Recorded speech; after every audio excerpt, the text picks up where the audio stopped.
Está muerto, dijo el hombre en la puerta. Y Rosa Mendoza supo, antes de que terminara la frase, que esas dos palabras iban a dividir su vida en dos mitades que nunca volverían a unirse. Cuéntanos aquí abajo en los comentarios desde qué ciudad nos escuchas. Dale clic al botón de like y vamos con la historia.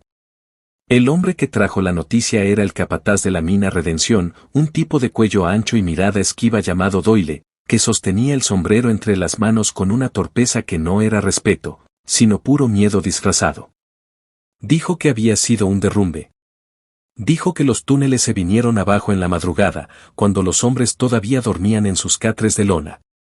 Dijo que encontraron a Andrés Mendoza bajo 3 metros de tierra, vigas rotas y piedras que parecían haberlo abrazado para siempre.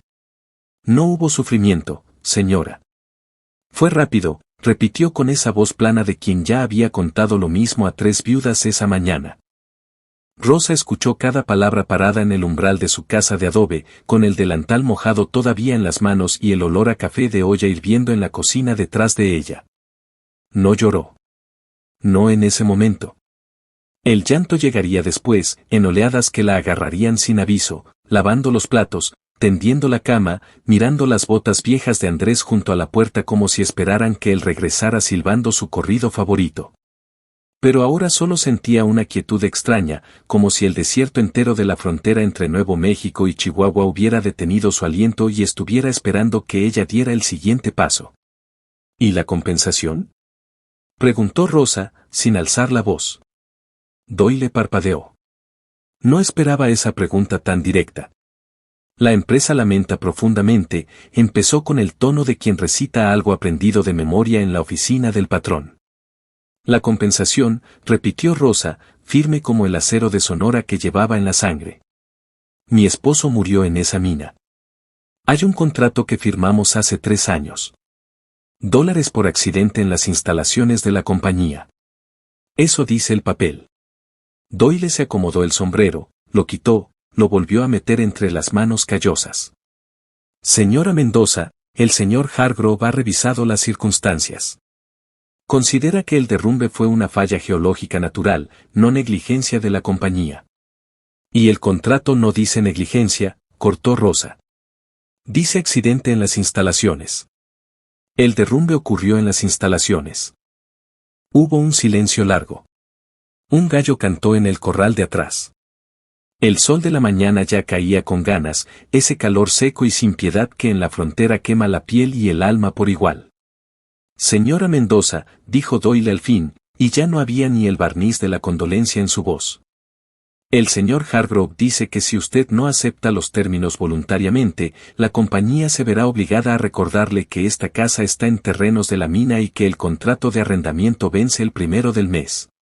Rosa lo miró fijo. Doyle era grande, hombros que llenaban el marco de la puerta, manos que podían aplastar melones. Pero en ese momento fue él quien apartó los ojos primero. Dígale al señor Hargrove, dijo Rosa muy despacio, con esa calma que precede a la tormenta, que voy a ir al pueblo a hablar con el sheriff. No fue esa misma mañana. Primero enterró a su marido.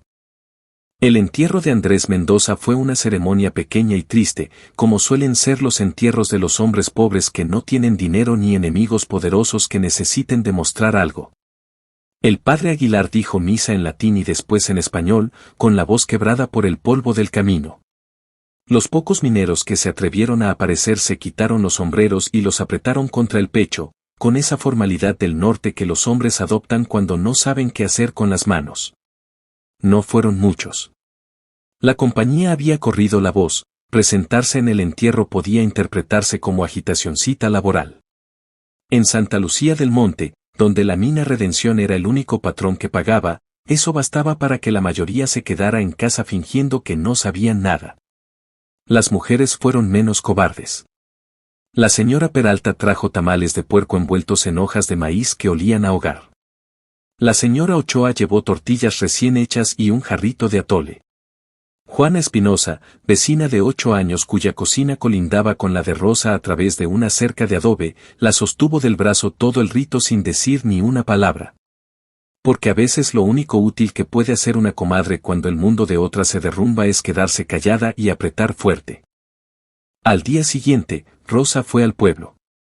El Sheriff Caleb Wetmore había sido, 6 años atrás, el tipo de hombre que uno imaginaba al oír la palabra sheriff, justo, directo, con esa dureza que viene de haber visto demasiado y decidir seguir de pie. Pero ahora, con Thomas Hargrove convertido en el hombre más rico de 3 condados, Whitmore tenía los pies sobre el escritorio y los ojos fijos en el techo de vigas. No hay caso, señora Mendoza, dijo sin mirarla. El derrumbe fue accidental.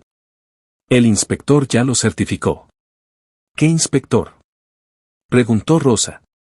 Nadie vino a hablar conmigo. El inspector de la compañía, respondió Whitmore, bajando por fin los pies. No es del gobierno, pero sirve. Rosa sonrió con amargura. El inspector de Hargrove no es inspector del gobierno, sheriff. Es su empleado. Whitmore la miró por primera vez y en sus ojos había algo parecido a la vergüenza. Señora, le recomiendo que tome lo que le ofrezcan y empiece de nuevo en otro lado. Santa Lucía es pueblo chico. Las mujeres solas aquí tienen pocas opciones. Mi marido tenía un contrato, insistió Rosa. Los contratos se interpretan, dijo Whitmore. Y los jueces los interpretan a favor de quien puede pagarlos. Esa es la realidad, le guste o no. Rosa intentó con el abogado del pueblo, un tal Tremblay que olía a Bourbon desde las 10 de la mañana. La escuchó con el ceño fruncido, prometió revisar el asunto y la llamó querida 2 veces en la misma oración. Nunca volvió a saber de él.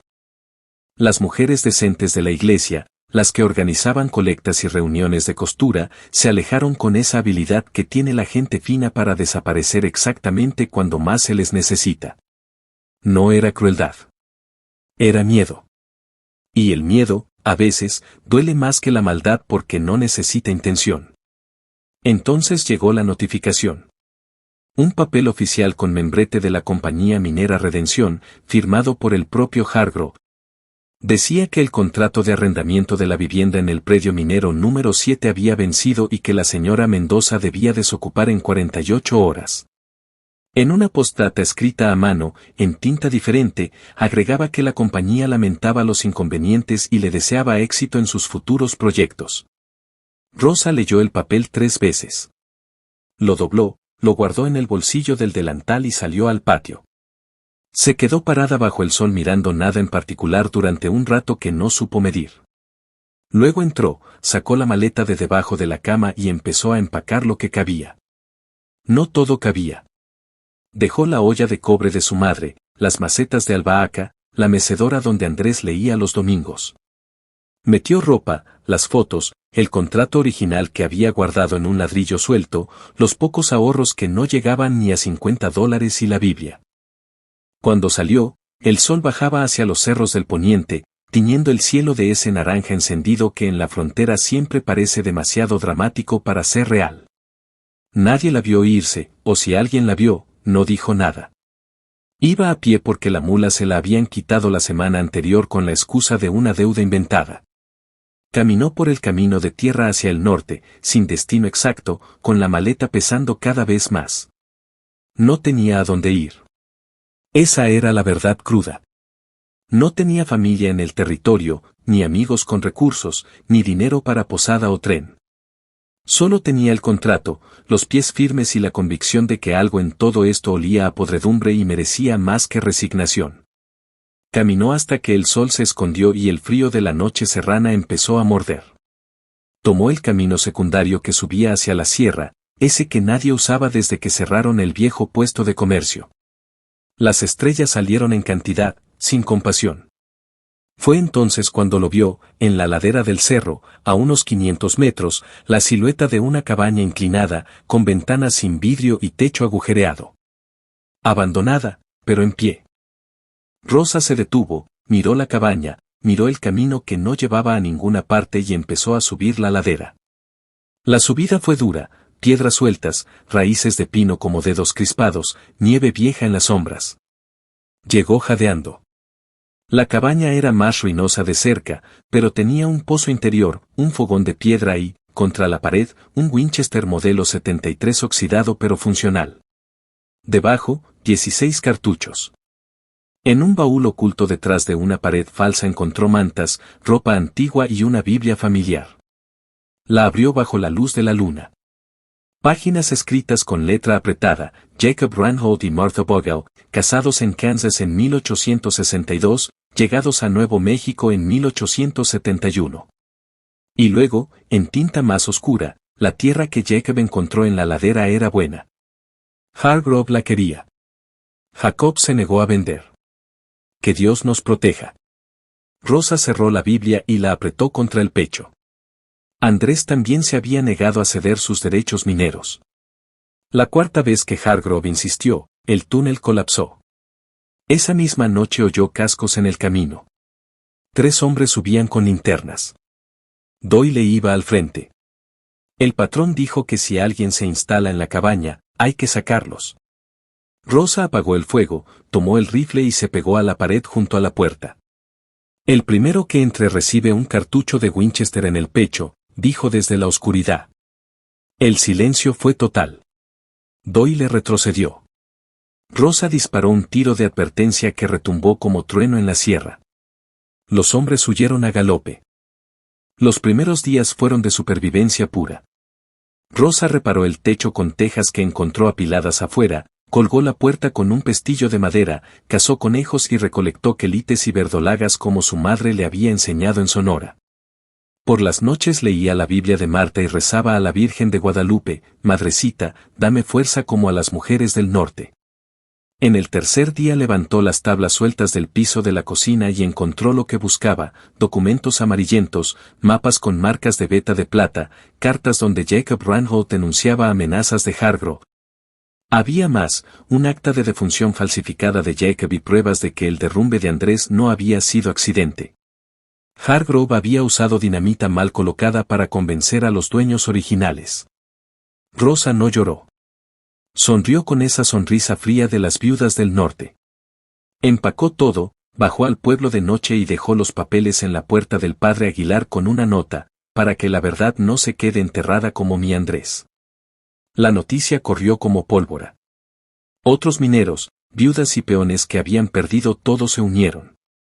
El sheriff Wetmore, presionado por la gente y por un telegrama que Rosa mandó a un juez honesto de Chihuahua, no tuvo más remedio que actuar. Hargrove intentó huir con su dinero, pero Doyle, en un último intento de lealtad, lo traicionó cuando vio que la balanza se inclinaba. En el juicio que duró 3 días bajo el sol de la plaza, Rosa testificó con la cabeza alta. No quiero venganza, quiero justicia. Porque en esta frontera las mujeres mexicanas no nos callamos. Hargrove fue condenado a 20 años. La compañía pagó compensaciones a todas las familias.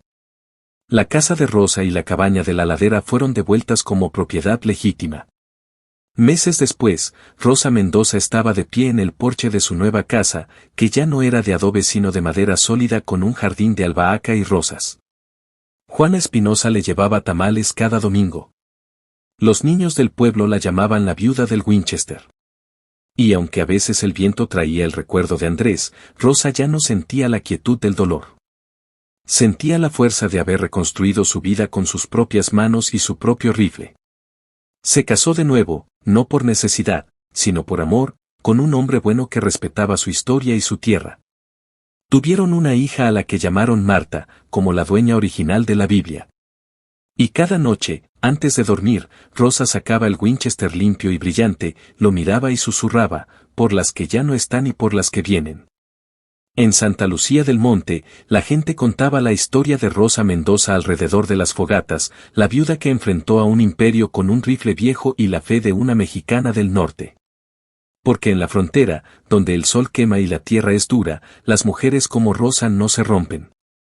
Se levantan, cargan su cruz y su rifle, y siguen caminando.